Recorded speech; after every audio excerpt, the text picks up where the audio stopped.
Good morning. Good morning. Good morning. May the joy of the Lord be your strength, our strength all. Shalom Aleichem, que la paix et la grâce de l'Éternel des armées en son Fils Jésus-Christ soit avec vous. Je vous souhaite la bienvenue dans notre rubrique Le Veilleur. Jésus-Christ est celui qui veille sur ses brebis. Jésus-Christ est celui qui prend soin de ses brebis. Il connaît ses brebis et ses brebis le connaissent. Ses brebis connaissent sa voix. Et la voix de Dieu est la voix du salut. Aujourd'hui, l'Éternel des armées, par son Fils Jésus-Christ, vient ici vous poser une question. La Bible est-elle un livre sacré? À vous de répondre et de comprendre. Lorsque l'Éternel des armées, par son Fils Jésus-Christ, a manifesté sa connaissance en moi par le Saint-Esprit, je vous ai dit, le diable a pris contrôle de l'Église. Mais vous ne comprenez pas, vous ne savez pas à quelle force, à quelle puissance Satan a-t-il pris contrôle de l'Église. Vous n'êtes pas conscient que 98% des églises aujourd'hui sont sous son contrôle. Il contrôle l'Église comme vous ne pouvez imaginer. Aujourd'hui, beaucoup, même des grands hommes de Dieu que vous voyez à la télévision, leur Église est sous le contrôle de Satan. La Bible est-elle un livre sacré? Nous allons comprendre si oui ou non, il est sacré. Sachez une chose, les Saintes Écritures sont la parole inspirée de Dieu, écrite dans la langue des hommes. Dieu a parlé aux hommes, et ces hommes ont transcrit ces livres sur des supports, pour que la génération future que nous sommes puissions connaître quelle est la pensée de Dieu, et quelle est l'histoire de Dieu, quel est l'amour qu'il a manifesté envers son peuple. Et chaque génération, chaque tribu, chaque nation, en réalité, a son livre sacré. Aujourd'hui, quand vous regardez, la Bible est le seul livre qui a beaucoup de versions. C'est le seul livre qui a beaucoup d'interprétations. Alors que Dieu est unique. Les musulmans diraient, il est. Dieu est unique. Et quand vous regardez la puissance que renforce le Coran, mais ce sont les musulmans qui ont fait en sorte que le Coran soit sacré. Il ne peut point être touché en état d'impureté. Le Coran ne peut point être touché par une femme qui a des menstruations. On ne peut au grand jamais écrire dans le Coran. Le Coran est un livre sacré qu'on ne touche que lorsque nous avons fait une purification du corps, que eux ils appellent ablution. Alors dans cet ordre, les musulmans auront eu le Coran sacré. La Bible est-elle sacrée? Non, le diable a compris que ces paroles qui renferment la Bible, qui en réalité l'histoire de la Bible, si nous la comprenons, c'est l'ensemble des Écritures saintes qui ont été mis dans un recueil et qu'on appelait Bible. Bible qui vient du grec ta Biblia. Ce recueil aujourd'hui, en réalité n'est pas sacré. Je vais vous expliquer pourquoi. Parce que c'est le concile de Trente, Reni, qui a choisi ce qu'il fallait mettre dans cet ensemble de recueil, de messages inspirés. Et ce conseil a mis ce qu'il arrangeait. D'où aujourd'hui, il y a des livres sacrés qui n'existent pas dans la Bible. Mais comme elle a été faite, et l'ennemi a compris que c'était la parole de Dieu qui était à l'intérieur, alors il faut pousser les gens à profaner ce recueil de paroles inspirées divinement par Dieu lui-même aux hommes. Je vous ai dit, les Saintes Écritures sont la parole de Dieu révélée aux hommes. Et Jésus-Christ est la parole vivante de Dieu. Comme vous pouvez le voir dans Jean 1, de 1 à 14 et dans Apocalypse 19, verset 13. La Bible est l'ensemble de ce recueil de messages divins que Dieu a donné aux hommes. Comme la lettre de Timothée 3 peut l'attester, 16 à 17, 2 Pierre 1, 20 à 21, Romains 15, verset 4. La Bible, qui est un ensemble des livres, a été fait au concile des craintes. Et lorsque cette Bible a été mise en ce recueil de 66 livres pour certaines Bibles, l'ennemi a compris que la parole qui contenait ce recueil était loin. Et seul le Saint-Esprit peut rendre la parole plus puissante et plus grande. D'où l'Ancien Testament est venu s'ajouter pour plus de puissance. Et comment le diable utilise même les grands hommes de Dieu? En réalité, nous n'avons pas de grands hommes de Dieu. Nous avons un grand Dieu qui utilise des hommes sages. Aujourd'hui, les hommes que vous voyez ne sont pas des grands hommes de Dieu. Comment il est concevable que les hommes aujourd'hui qui se disent grands hommes de Dieu sont les premiers serviteurs de Lucifer, du serpent antique? Mais tu me diras comment? Ils ont profané la Bible. Lorsque ce recueil a été fait, Dieu a oué ses paroles. Ses paroles sont chargées. D'où le royaume de Dieu ne consiste pas en paroles, mais en démonstration de toute sa puissance. Et qu'est-ce que l'ennemi a trouvé? Il a dit, il faut rendre ce livre inutile.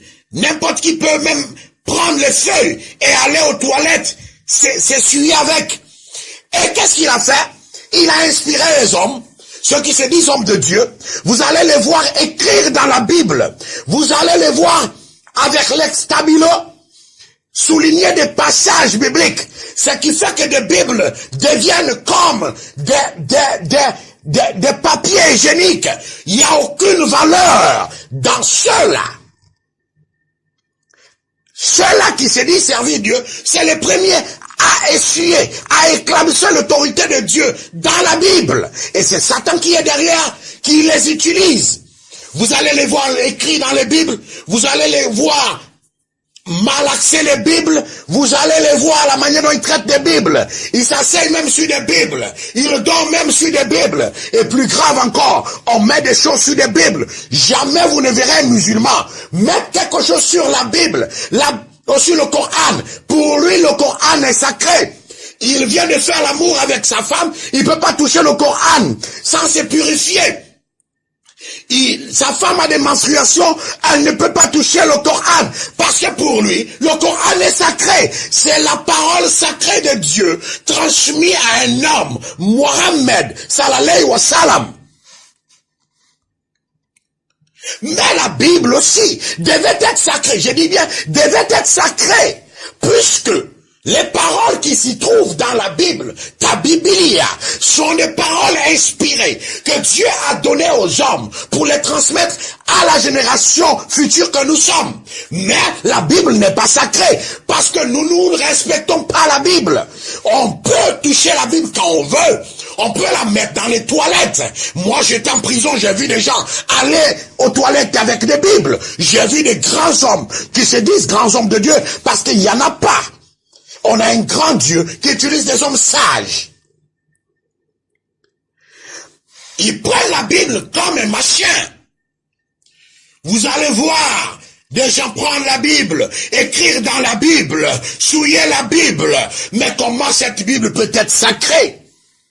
Alors Dieu, voyant cela, il a compris quelque chose et maintenant, il a lâché le Saint-Esprit.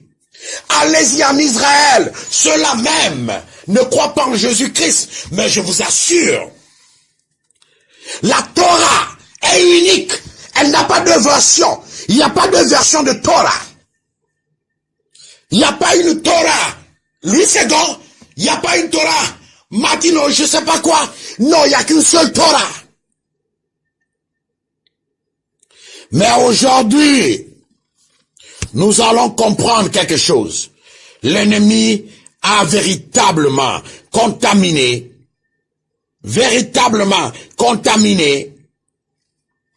ce que nous sommes aujourd'hui. Le Pentateuque, la Torah. Quand vous allez en Israël, la Torah est unique. Elle n'est pas falsifiée. Renseignez-vous. La Torah est unique. Il n'y a pas de Torah version Louis II. Il n'y a pas de Torah version français courant. Il n'y a pas de Torah, non. Même lorsque le Coran est traduit, s'il vous plaît, il y a toujours l'original, il y a toujours l'écriture originale qui est en arabe, et le français et l'anglais, ainsi de suite. C'est-à-dire, si tu veux connaître la vraie valeur du mot, tu iras regarder en arabe. Mais il n'y a pas de Bible où tu vas voir le texte en grec ou le texte en araméen ou en hébreu pour l'Ancien Testament est mis et le français maintenant à côté pour qu'on puisse comprendre. Non. Nous avons aujourd'hui des Bibles dont les traductions sont faites par des hommes. Ils ont essoufflé, écœuré, écourté les paroles divines. Là où Dieu dit va, ne regarde pas derrière, ils te diront va à gauche, va à droite et repars par derrière. Or Dieu dit va tout droit, ne repars pas en arrière. De cette manière, l'ennemi a compris et il a pris possession de beaucoup de Bibles. Les hommes qui se font passer pour hommes de Dieu sont les premiers à profaner la parole dans la Bible. La Bible est-elle sacrée? Toi-même réponds. Je suis là pour te dire ce que tu n'as pas envie d'entendre. Je suis là pour te dire ce qui ne te plaît pas. Je te le dis, je le répète encore, beaucoup des hommes qui sont très célèbres, méfiez-vous d'eux. La majorité, 99% de ces hommes ne viennent pas de Dieu. Ils ont certes, certains d'entre eux, reçu l'appel, mais au milieu de leur appel, ils se sont laissés corrompre par le monde. Ce qui fait que le monde aime écouter ce qu'ils disent. Ce qu'ils disent est trop sucré. Ce qu'ils disent est trop bon à écouter. Puisque c'est ce que nous voulons écouter. Mais la parole de Dieu dit, les désirs de la chair sont contraires à ceux de l'esprit. Celui qui parle sous l'effet de l'esprit ne peut pas plaire à la chair. D'où la volonté de Dieu est difficile pour l'homme. Il ne peut l'accepter que si le Saint-Esprit habite en lui. La Bible est-elle sacrée? Non. Mais les paroles qui y sont sacrées lorsque tu les reçois dans ton cœur. Par la méditation. La méditation va t'apporter la révélation. Mais en réalité, si c'est la Bible elle-même, la Bible n'est pas sacrée. On dit Sainte Bible juste des paroles, des mots qui n'ont aucune valeur. Et l'ennemi a su bien s'insérer à l'intérieur. Vous allez voir les grands hommes de Dieu écrire dans les Bibles. Est-ce qu'il est possible que tu écrives sur ton acte de naissance? Est-ce qu'il est possible que tu écrives sur un papier officiel? Par exemple, on te donne un document, tes diplômes, et tu vas écrire sur tes diplômes. Vous respectez ce que le monde vous donne, mais vous ne respectez pas ce que Dieu donne.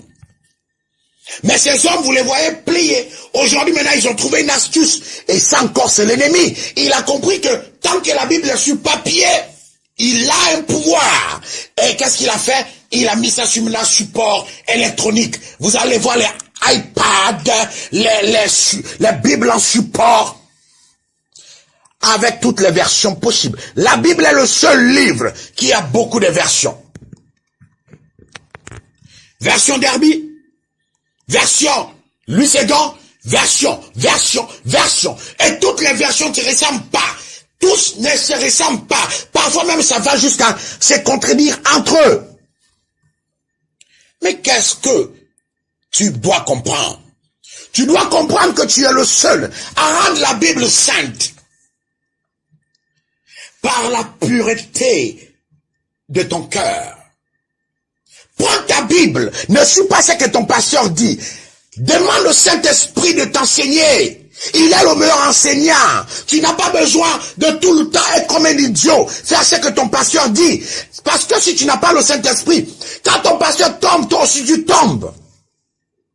Tu dois demander chaque fois au Saint-Esprit de te guider, de te montrer ce qui est vrai. On n'écrit pas dans la Bible. Une personne qui a les règles, qui a menstruation ne peut pas toucher la Bible. Une personne qui vient de faire l'amour ne peut pas toucher la Bible. Parce que la Bible doit être sacrée. Le Coran est sacré. Même les bouddhistes, leur livre est sacré. Même les francs-maçons, même les rosicruciens. Quand vous regardez la constitution de Thompson, la constitution des rosicruciens, des francs-maçons est sacrée. Il ne peut pas la toucher n'importe comment. Mais la Bible, on la touche n'importe comment. Tu viens de faire l'amour avec ta copine ou ta femme de pain. Puisque en fait, les vraies personnes même qui vont à l'encontre de ce qu'ils enseignent, ce sont les pasteurs, les prophètes. Ils demandent à leurs citoyens, à leurs membres, de ne pas aller coucher avec les femmes dehors, mais ils sont les premiers à tromper leurs femmes. Parce que ils ont peur de dire qu'en réalité, la polygamie n'est pas interdite. Mais toi, tu le fais. Je reviendrai là-dessus pour vous expliquer pourquoi la polygamie n'est pas interdite. Il y aura le temps quand le Saint-Esprit permettra. Je vais vous expliquer bien, afin que vous compreniez certaines choses. La Bible est-elle sacrée? C'est à toi-même de répondre. Si tu veux que ta Bible soit sacrée, personnellement, rends-la sacrée. Ne mets rien dessus. Lorsque tu as posé ta Bible, ne mets rien dessus. Ne prends pas ta Bible lorsque tu sais que tu es en état d'impureté. Ne la lis pas.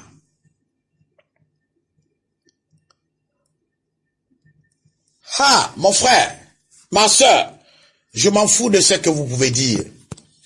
Mais moi, je t'enseigne pas ce que tu veux entendre. Je te dis ce que tu n'as pas envie d'entendre parce que l'esprit vient briser la chair. L'Éternel des armées disait de la bouche de son fils Jésus-Christ, je suis venu, pas pour apporter la paix, mais la guerre. Mais cette guerre est spirituelle. La Bible est-elle sacrée? C'est toi à répondre la question. Est-elle vraiment sacrée? C'est toi à répondre. Est-elle n'est pas sacrée? C'est à toi à répondre. Mais je bénis le nom de l'Éternel des armées. Parce que, à partir d'aujourd'hui, tu rendras ta Bible sacrée. Ta Bible sera sacrée à partir d'aujourd'hui. La Bible n'est pas un livre commode. Aujourd'hui, c'est le best-seller. C'est le livre le plus vendu. Mais il est le seul livre qui a la contradiction. Mais quand vous allez regarder le Pentateuque, la Torah, en Israël, il y a au point de contradiction à l'intérieur, parce qu'elle n'a qu'une version. Mais quand vous regardez le Nouveau Testament, beaucoup de versions. La Bible sera sérieuse lorsqu'on mettra à gauche ou à droite, le livre, les écritures originales, et à gauche, la traduction, comme le Coran est. Le Coran, je peux dire, le Coran est sacré. J'ai vu des hommes, j'ai vu des femmes être sous la malédiction du Coran parce qu'ils ont piétiné le Coran. Et les musulmans qui m'écoutent peuvent témoigner. Mais aujourd'hui, les gens parjurent même sur la Bible. Rien ne les arrive. Plus que ce sont les pasteurs, les grands prophètes comme vous les connaissez, vous les suivez. Parce qu'ils ont près de 100 000 personnes qui sont les premiers à brûler, parjurer et détruire la valeur de la Bible. Ils écrivent dessus, ils mettent des graffitis à l'intérieur. Ils peuvent s'asseoir dessus. Vous allez même voir certains, quand ils prêchent, il va plier la Bible. Il la tient pliée.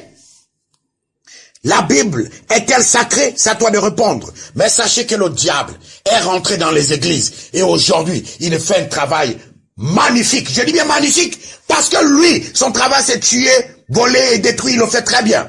Mais nous, ceux qui nous disons, nous disons pasteur, on doit donner la vie en abondance, mais c'est pas ce qu'on fait. On prêche ce qu'on ne vit pas. Voilà pourquoi on vit dans la confusion. La Bible est-elle un livre sacré? C'est à toi de répondre. Un livre sacré veut dire un livre que Dieu lui-même est à l'intérieur et nous devons faire attention. Je vais même vous révéler quelque chose.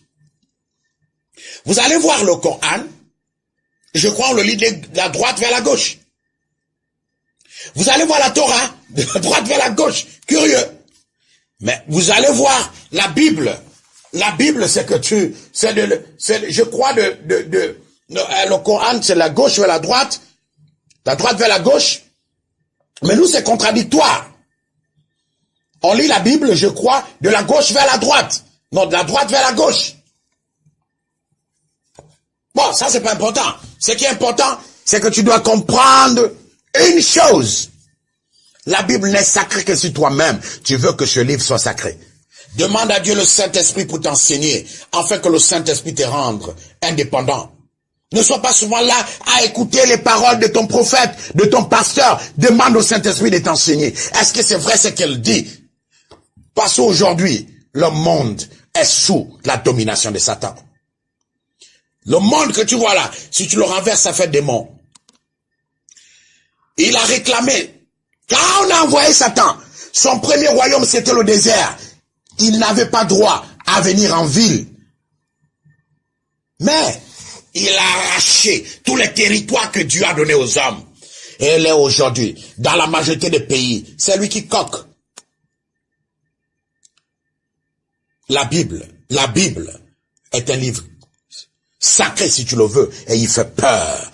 Parce que les écritures qui sont à l'intérieur sont inspirées de Dieu, et elles font peur. À partir d'aujourd'hui, cesse de malmener ta Bible, cesse de la prendre comme n'importe quoi, parce que l'ennemi est rentré dans l'église. Fais confiance au Saint-Esprit, pas aux hommes. Fais confiance à Jésus-Christ, pas aux hommes. L'inspiration que tu auras par la méditation t'apportera le désir de Christ. Vous êtes bénis? Ne faites plus confiance à vos hommes dans les églises. Faites confiance au Saint-Esprit. Le Saint-Esprit te dira de faire confiance à ton homme qui prêche, qui te parle. Laisse le Saint-Esprit t'enseigner, tu verras. Parce que le monde est sous la domination de la perversion du diable. Soyez bénis. On se retrouve la semaine prochaine. Peut-être nous aurons la capacité de traiter encore le même sujet. Merci beaucoup, soyez bénis. Que le Saint-Esprit vous enseigne au nom puissant de Jésus-Christ. Amen.